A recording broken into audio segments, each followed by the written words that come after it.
أعوذ بالله من الشيطان الرجيم بسم الله الرحمن الرحيم ظهر الفساد في البر والبحر بما كسبت أيدي الناس ليذيقهم بأس الذي عملوا لعلهم يرجعون قل سيروا في الأرض فانظروا كيف كان عاقبة الذين من قبل كان أكثرهم مشركين صدق الله العظيم। अल्लाह तबारक व तआला जल्ल जलालुहु हिन आयात जे अंदर इन ॻाल्हि जो बयान कयो आहे त दुनिया जे अंदर इंसान खे जेका तकलीफ़ अचे थी या जेको दुनिया जे अंदर फ़साद बर्पा थिए थो इन जो कारण कहिड़ी शइ आहे त अल्लाह तबारक व तआला जे तरफ़ खां बिना कंहिं गुनाह जे बिना कंहिं सबब जे कंहिं भी इंसान जे मथां का भी तकलीफ़ न ईंदी आहे।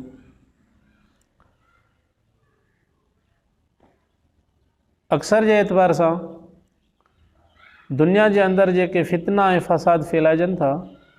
उहे इंसान जे हथनि जी कमाई आहे। इंसान जी बदआमाली जे करे इंसान जे मथां ई तकलीफ़ूं ईंदियूं आहिनि। पोइ इंसान जे मथां जेका तकलीफ़ ईंदी आहे उन जा ॿ वजह हूंदा आहिनि। पहिरियों त इंसान खां गुनाह थी विया,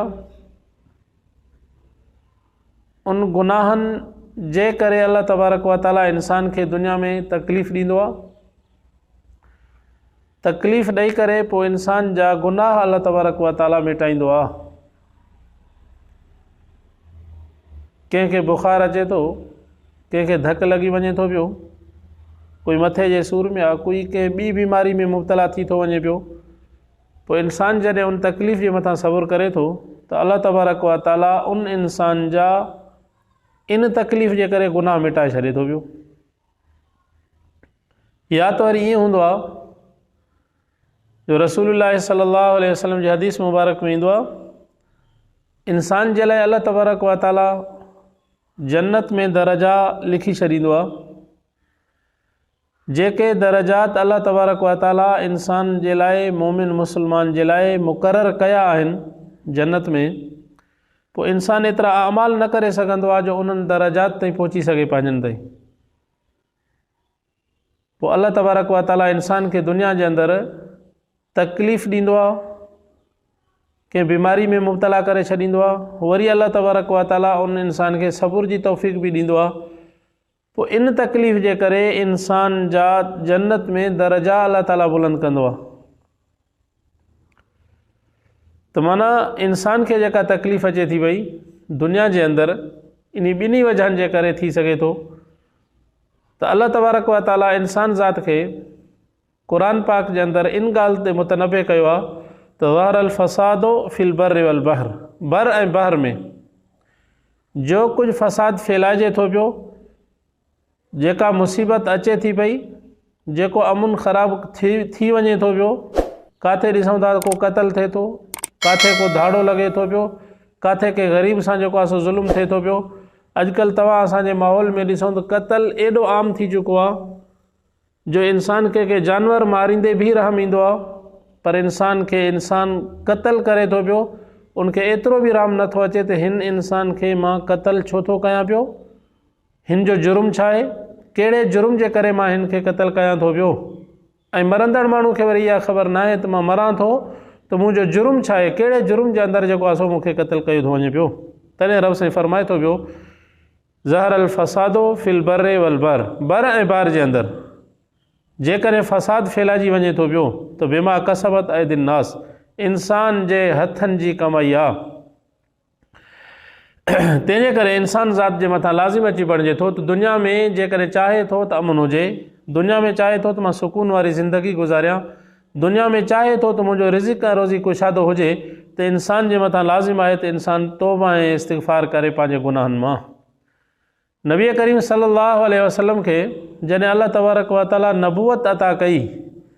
मक्के पाक जे अंदरि रसूलुल्लाह सल्लल्लाहु अलैहि वसल्लम खे जॾहिं अल्लाह ताला नबूवत अता कई त मक्के जे मुशरिकनि रसूलुल्लाह सल्लल्लाहु अलैहि वसल्लम खे मञण खां इनकार कयो, नबी अलैहिस्सलातु वस्सलाम जे मथां ईमान आणण खां इनकार कयो। हिकु त ईमान न आंदऊं, ॿिए नंबर ते वरी रसूलुल्लाह सल्लल्लाहु अलैहि वसल्लम खे तकलीफ़ूं ॾियणु शुरू थी विया। एॾियूं तकलीफ़ूं नबी अलैहिस्सलातु वस्सलाम खे ॾिनऊं जो रसूलुल्लाह सल्लल्लाहु अलैहि वसल्लम जे हदीस मुबारक जो मफ़हूम आहे, अॻिन अंबिया किरामनि खे जेके तकलीफ़ आयूं उन खां वधीक मके वारनि मूंखे जेको आहे आयो आहे। त कॾहिं ॾिठो वञे पियो त रसूलुल्लाह सल्लल्लाहु अलैहि वसल्लम जे रस्ते ते गंद उछलायो पियो वञे, कॾहिं उहा पोड़ियूं जेके हली बि न पियूं सघनि, जंहिंजा उज़वा कमकार छॾे ॾिनऊं, हलण खां लाचार थी वियूं, पर पोइ बि गहलजी करे अची रसूलुल्लाह सल्लल्लाहु अलैहि वसल्लम जे रस्ते ते गंद उछलाइनि पियूं, रसूलुल्लाह सल्लल्लाहु अलैहि वसल्लम जे रस्ते ते कंडा अची करे रखी वञनि पियूं। त माना तरह तरह जूं क़िस्मे जूं तकलीफ़ूं ॾियणु शुरू थी विया नबी अलैहिस्सलातु वस्सलाम खे। एतिरे ताईं जो नबी अलैहिस्सलातु वस्सलाम हिकु दफ़े बैतुल्लाह जे मताफ़ में निमाज़ पढ़ी रहिया हुआ त इहे चङा मुड़ुस जेके अबू जहल वारा, उतबे शेबे वारा पाण में वेही करे इन ॻाल्हि जो मशवरो कयूं त अॼु मुहम्मद खे का तकलीफ़ ॾियूं। इन्हनि जे चङे मुड़ुस उथी करे अबू जहल चयो त अॼु मके जे गिठियुनि मां जॾहिं अचां पियो त मके जी फिलाणी गिठीअ में उठ खे ज़िबे कयो वियो आहे, उहो ओज खणी करे कोई आहे जो मुहम्मद जे मथां उछलाए। त नबी अलैहिस्सलातु वस्सलाम निमाज़ पढ़ी रहिया हुआ, हिकिड़ो उतां बदबख़्त उथियो ऐं वञी करे उहा ओज खणी आयो जो रसूलुल्लाह सल्लल्लाहु अलैहि वसल्लम जॾहिं सजदे में विया त साईं जन जे मथां हुननि उछलायो। एतिरियूं तकलीफ़ूं ॾिनो नबी अलैहिस्सलातु वस्सलाम खे जो बैतुल्लाह में नबी अलैहिस्सलातु वस्सलाम खे निमाज़ पढ़ण ई न पिया ॾियनि। जॾहिं नबी करीम सल्लल्लाहु अलैहि वसल्लम खे तकलीफ़ूं ॾिनऊं, तरह तरह जूं तकलीफ़ूं इज़ायूं नबी अलैहिस्सलातु वस्सलाम खे, एतिरे ताईं जो रसूलुल्लाह सल्लल्लाहु अलैहि वसल्लम इन ॻाल्हि ते मजबूर हा त भला मको छॾे वञी करे कंहिं ॿी जॻह ते रहिजे जिते सुकून ऐं इत्मीनान वारी ज़िंदगी गुज़ारे, पर अल्लाह रब्बुल आलमीन जे तरफ़ खां जेको हुकुम अचे उन हुकुम जा मुंतज़िर हा। अल्लाह रब्बुल आलमीन जॾहिं हुकुम फरमायो नबी अलैहिस्सलातु वस्सलाम खे हिजरत जो, वक़ाल लज़ीन कफ़रू लिरुसुलिहिम लनुख़रिजन्नकुम मिन अर्ज़िना औ लतऊदुन्न फ़ी मिल्लतिना फ़अौहा इलैहिम रब्बुहुम लनुहलिकन्न ज़ालिमीन। रब साईं नबी अलैहिस्सलातु वस्सलाम खे फरमायो तव्हां हितां हिजरत करे वञो, जॾहिं तव्हां हिजरत करे वञो ऐं मां रब तव्हां सां वाइदो कयां थो त वरी मके जे अंदरि मां तव्हांखे रहाईंदुमि, औ लतऊदुन्न फ़ी मिल्लतिना। काफ़रनि अची करे नबी अलैहिस्सलातु वस्सलाम जे साम्हूं इहे ॻाल्हियूं कयूं, या त असांजी ज़मीन खे छॾे वञ या त असांजे दीन खे क़बूल कर, औ लतऊदुन्न फ़ी मिल्लतिना, या त असांजे मके खे छॾे करे हली वञ जाॾे तुंहिंजी दिलि चवे, औ लतऊदुन्न फ़ी मिल्लतिना, या त जेको आहे सो तूं असांजे दीन खे क़बूल कर। अल्लाह तबारक व तआला जे तरफ़ खां नबी अलैहिस्सलातु वस्सलाम ॾे वही आई त तव्हां मके पाक खे छॾे हिजरत करे हलिया वञो मदीने आलिया जे अंदरि, छो त वक़्त जो नबी इन ॻाल्हि खे त कॾहिं बि पसंदि न कंदो आहे जो औलत उदुन फ़ी मिल्लतिना, जीअं हू चवनि पिया त तूं असांजे दीन कुफ़र खे क़बूल कर। कंहिं बि नबी खां इहा ॻाल्हि न आहे जो काफ़रनि जो चयो वठे। पोइ अल्लाह तबारक व तआला जे हुकुम जे मुताबिक़ जॾहिं नबी अलैहिस्सलातु वस्सलाम मके पाक खां मदीने आलिया ॾे हिजरत करे विया त मके वारनि जे मथां कहत साली आई त रसूलुल्लाह सल्लल्लाहु अलैहि वसल्लम दुआ फरमाई, या अल्लाह मके वारा त एॾा ज़ालिम आहिनि जो मूंखे मुंहिंजे घर मके पाक में रहनि नथा ॾियनि, मूंखे बैतुल्लाह जो तवाफ़ करणु नथा ॾियनि पिया ऐं सहाबा खे तरह तरह जूं तकलीफ़ूं ॾियनि पिया। त अल्लाह तबारक व तआला खां रसूलुल्लाह सल्लल्लाहु अलैहि वसल्लम दुआ कई, या अल्लाह हिन मके वारनि जे मथां कहत साली आण, अहिड़ी कहत साली जीअं यूसुफ अलैहिस्सलातु वस्सलाम जे दौर में माण्हुनि खे कुझु खाइण जे लाइ कुझु पीअण जे लाइ न पियो मिले त मके वारनि जे मथां बि ईअं। त अल्लाह तबारक व तआला जे हुकुम जी ताबेदारी कंदे रसूलुल्लाह सल्लल्लाहु अलैहि वसल्लम हिजरत करे हलिया विया त मके वारनि जे मथां कहत साली आई, एॾी कहत साली आई जो किताबनि लिखियो आहे त उन्हनि जा जानवर मरी विया, उन्हनि जा जेको आहे सो इंसान मरण शुरू थी विया, खाइण जे लाइ कुझु न, पीअण जे लाइ कुझु न, इंसान मजबूर थी पिया जो मोवल जानवरनि जो गोश्त खाइण जे मथां। जानवर काथे रस्ते ते मोह पियो, खाइण जे लाइ बि कुझु न, त उन्हनि जो गोश्त खाईंदा पिया वतन। आख़िर अबू जहल हली रसूलुल्लाह सल्लल्लाहु अलैहि वसल्लम जे दरवाज़े ते वञी करे पहुतो, चईं त नबी अलैहिस्सलातु वस्सलाम जे साम्हूं वेही करे बेईमान इंसान चवे थो पियो, साईं तव्हां सचा हो पर मां ईमान न आणींदुमि, तव्हां सचा हो मां ईमान नथो आणियां पियो। मके वारा जेके इंसान बुख मरनि था पिया, तव्हां उन्हनि जे मथां इन ॻाल्हि जे करे रहम कयो जो हू अव्हां जा रिश्तेदार त ज़रूरु आहिनि, ईमान न आंदो अथऊं, तव्हांजे मथां ईमान नथा आणनि, रब्बुल आलमीन जे मथां ईमान नथा आणनि, बुतनि जी पूॼा करनि था पिया, शिरक ऐं कुफ्र में गुम आहिनि,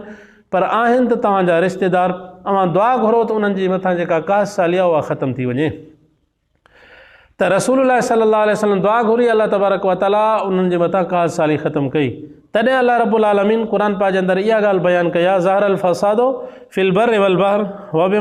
बिमा कसबत अयदिन नास। इंसान जे हथनि जी कमाई आहे जेका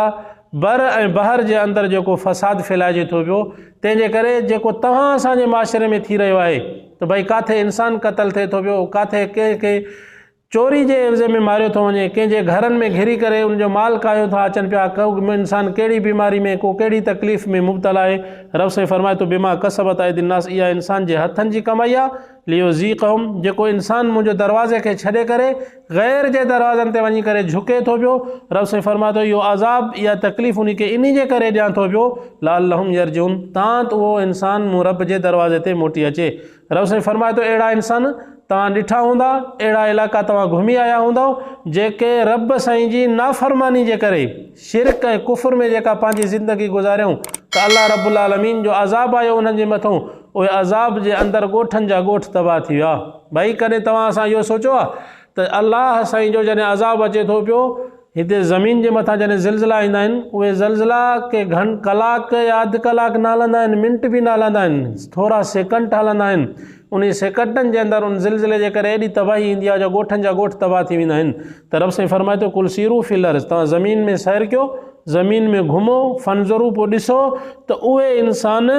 कैफ़ कान आक़िबतुल लज़ीन मिन क़ब्ल, जेके तव्हां खां पहिरियां गुज़री चुका आहिनि, जेके शिरक ऐं कुफ्र में जंहिं ज़िंदगी गुज़ारी, वक़्त जे नबी खे तकलीफ़ूं ॾिनऊं, त उन्हनि जे मथां मूं रब जा जॾहिं अज़ाब आया त अॼु उन्हनि जा इलाइक़ा ॾिसी अचो त उन्हनि जो नालो निशानी न रहियो आहे। कान अक्सर हो मुशरिकिन, अक्सर इंसान जेके मरी विया, अक्सर इंसान जेके अल्लाह जे अज़ाब में तबाह ऐं ग़र्क़ थी विया, उहे इंसान जेको आहे सो मुशरिक हुया। तॾहिं रब साईं तव्हां असांखे इहो हुकुम कयो आहे, फ़ाक़िम वजहक लिद्दीनिल क़य्यिम।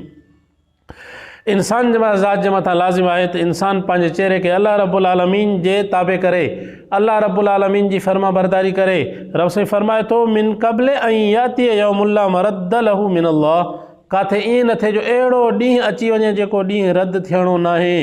यानी ॾींहुं क़यामत जो। पोइ इंसान छा बि करे, यौमइज़िन यसद्दऊन, क़यामत जे ॾींहुं जॾहिं इंसान ज़ात जे साम्हूं अल्लाह तबारक व तआला ईंदा, जुदा जुदा थी करे ईंदा। मुजरिम धार, काफ़र धार, मुशरिक धार, मुनाफ़िक धार, मुसलमान धार, वरी मुसलमाननि में बेनिमाज़ी धार, बेरोज़ा धार, टोला टोला थी करे इंसान अल्लाह तबारक व तआला जे साम्हूं ईंदो। तंहिंजे करे तव्हां असांखे ख़बर न आहे त तव्हां असांजे मथां मौत कॾहिं थी अचे पई। मौत हिकिड़ो अहिड़ो अटल फ़ैसिलो आहे जो कंहिं खां बि टरण वारो न आहे, न कंहिं अमीर खे छॾे थो, न वरी कंहिं ग़रीब खे मौत छॾे थी पई, हथां के अंबिया किराम बि दुनिया मां हलिया विया। त माना तव्हां असांजो यकीन थी चुको आहे त मौत इंसान जे मथां ईंदी, ऐं उन जे लाइ को वक़्तु मुक़ररु बि न आहे त मौत कहिड़े टाइम ते अचे थी पई ऐं किथे थी अचे पई। तंहिंजे करे अल्लाह रब्बुल आलमीन इहा ॻाल्हि बयानु थो करे पियो त इंसान ज़ात जे मथां लाज़िम अची बणिजे थो, इंसान मौत जी तयारी करे, अहिड़े ॾींहं जी तयारी करे जेको ॾींहुं इंसान खां रद्द न थींदो। त भला मौत बि कॾहिं कंहिंखां टरी वई आहे छा? मौत जो अटल फ़ैसिलो आहे। रब साईं फरमाए थो वलो कुंतुम फ़ी बुरूजिन मुशय्यदा, तव्हां जे करे मौत जे भउ खां मज़बूत कोटनि में लिकी वेंदो त अल्लाह रब्बुल आलमीन जा फ़रिश्ता तव्हांखे मौत ॾियण जे लाइ उते बि अची वेंदा। तंहिंजे करे भले में भलो इंसान उहो आहे जो मौत खां अॻु में इंसान मौत जी तयारी करे। मौत जी तयारी इहा आहे त तव्हां असां हमेशह हमेशह जे लाइ जेका ज़िंदगी गुज़ारियूं, तव्हां असांजो जेको वक़्तु गुज़ारे उहो तौबा ऐं इस्तिग़फ़ार सां गुज़रे। 5 वक़्त इंसान कम अज़ कम निमाज़ त पढ़े, जंहिंमें को ख़र्च बि न आहे, तंहिंजे करे तव्हां असांजे मथां लाज़िम अची बणिजे थो त तव्हां असां जेकॾहिं ॿिया अमल कुझु नथा करे सघूं त कम अज़ कम 5 वक़्त निमाज़ त पढ़ूं। निमाज़ हिकिड़ो अहिड़ो अजीब फ़रीज़ो आहे जो अल्लाह तबारक व ताला जी सॼी खुदाई में, अल्लाह ताला जी सॼी कुदरत में अल्लाह तबारक व ताला खे इन अमल खां वधीक महबूब ॿियो अमल कोई बि न आहे जो नबी अलैहिस्सलातु वस्सलाम खे अल्लाह तबारक व ताला मेराज वारी राति पंहिंजी सॼी खुदाई मां भले में भली शइ जेका अल्लाह ताला खे पसंदि आई उहा निमाज़ हुई खणी करे मोहम्मद अरबी सल्लल्लाहु अलैहि वसल्लम खे तोहफ़े में ॾिनऊं। तॾहिं त नबी अलैहिस्सलातु वस्सलाम फरमायो आहे निमाज़ मोमिन जी मेराज आहे। त रसूलुल्लाह सल्लल्लाहु अलैहि वसल्लम फरमायो जेकॾहिं को माण्हू चाहे थो त मां मोहम्मद उन खां राज़ी हुयां, क़यामत जॾहिं उनजी सिफ़ारिश कयां, मूं मोहम्मद जूं अखियूं जेकॾहिं थधियूं हुजनि कंहिं उम्मती खां त फरमाए पोइ अखियुनि मूं मोहम्मद जी थधाण जेका आहे उहा निमाज़ में रखियलु आहे। दुआ कयो अल्लाह ताला तव्हां असांखे बि 5 वक़्त निमाज़ पढ़ण जी तौफ़ीक़ अता फ़रमाए।